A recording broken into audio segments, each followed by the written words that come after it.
everybody would say that's not adequate, right? Somebody who cannot support themselves cannot be abandoned. They've got to be helped. And there's lots of reasons why people can't support themselves. So there's lots of moral argument around that, right, as to how to distribute. So the first two are pretty widely acknowledged in economics. These first two problems, allocation and distribution. The third that we've come to understand far more recently is the problem of scale. And the clearest example of this, of course, is the environmental problem, or crisis even, right? In markets, people make one-to-one deals. And if there are third-party effects, what economists call externalities, they happen, but they're not part of the deal, right? And so there'll be smoke going up the smokestack that pollutes people's air downstream, and people end up with emphysema and all kinds of problems. And the market won't do anything about that. And even economists agree, yes, we've got to step in and do something about that. We've got to have government do that. So not only must government look at allocation and look at what hasn't been produced by the market but should, or what will be produced and shouldn't, so government has to be involved there. Distribution, government has to play some role in that as well. And here too, with regard to scale, systems of individual interaction will at times grow too large. Now, in the history of the world, up until the modern world, there were no global environmental disasters caused by humans. We just weren't big and we weren't powerful enough to do that. But we know that we are today, and we're all used to that now, and this is clearly a problem. But the problem of scale is broader than that, because I think we could see a lot of what Bob said about the financial crisis as clearly another kind of problem of scale. Any one of those transactions might not have been morally objectionable. You know, if it goes down the tubes, the guy loses his shirt, the bank loses $50 or $100 million, and it's over, any one of them. It's because there are so many of them built on one another across the whole world economy that we can't let that keep happening, because there's a systemic risk only because of the large scale. Not that any one of those things is inherently evil. The problem comes because of how large the effects are. So scale is a problem that every economy has to solve, and may or may not solve it well, but that's got to be looked at. And I think that's one of the things that in the solutions for the current crisis that many people haven't acknowledged yet, especially the Wall Street types, that there is a real problem of scale here, that you can't let individual optimization be the rule when there are system-threatening effects. And the fourth problem I would propose is the quality of economic relationships. Economists tend to ignore this altogether, more or less, and yet it's critically important for the efficiency of any firm, right? Even the hard-nosed, profit-making firm wants employees who work together, who maybe even trust each other. And big corporations spend a lot of money on what they call corporate culture, right? But I think we all know, for lots of other reasons, that this general sense of the quality of relationships is something that makes life meaningful or not, right? If you can't trust your coworkers, you can't trust them not to steal from you, not to respect your ideas, it's a terrible system, right? And not only will the firm not work, but we're not going to be happy. Clearly, a Christian analysis of all four of these problems provides some answers. It doesn't give us exact answers to the four, but it's there. And I think that the model of four problems would press all of our conversations about the economy, including the question about what to do about the current financial problems, to address a whole series of problems rather than just focus on one, which is often what people try to do. But I was appreciative of Bob's identifying a number of different causes of this crisis, because if there's one thing you can be certain of, that anybody who tells you there's one cause of the crisis has one solution to sell you.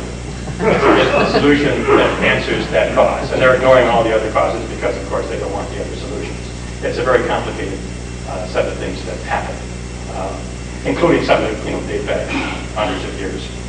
So my proposal is that it's helpful to think about four problems of economic life, no matter what your perspective. But certainly for Christians, these are all four problems really matter to us a lot. So let me move on to the second framework, and that is, and this comes out of my own experience of these kind of debates, or even the lack of conversation, lack of debate, about whether markets are just or not. And it seems to me that there are four basic issues that everybody who has a view on the justice of markets, whether you think they're absolutely unjust or perfectly just, or somewhere in between, everybody has a position, although often some of them are kind of kept quiet, not identified very much, or misrepresented sometimes. So I have here too four questions to set the second framework. So we've already gotten through half of what you got to put up with from me today. The other half is about So the first one is the definition of markets themselves. All right? Markets have to have rules.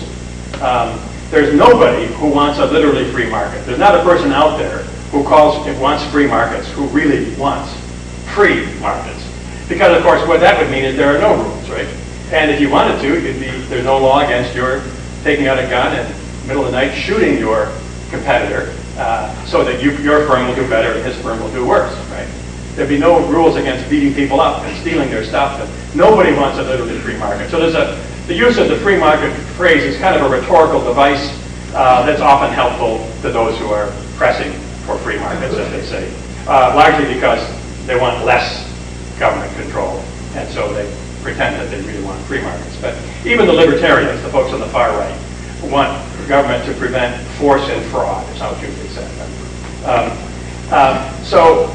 They want certain restrictions on markets, and as you move on the political spectrum from the far right toward the left, Republicans want a longer list of things to be illegal in the market. So insider trading is one of the things that most Republicans are against, and we have laws against that.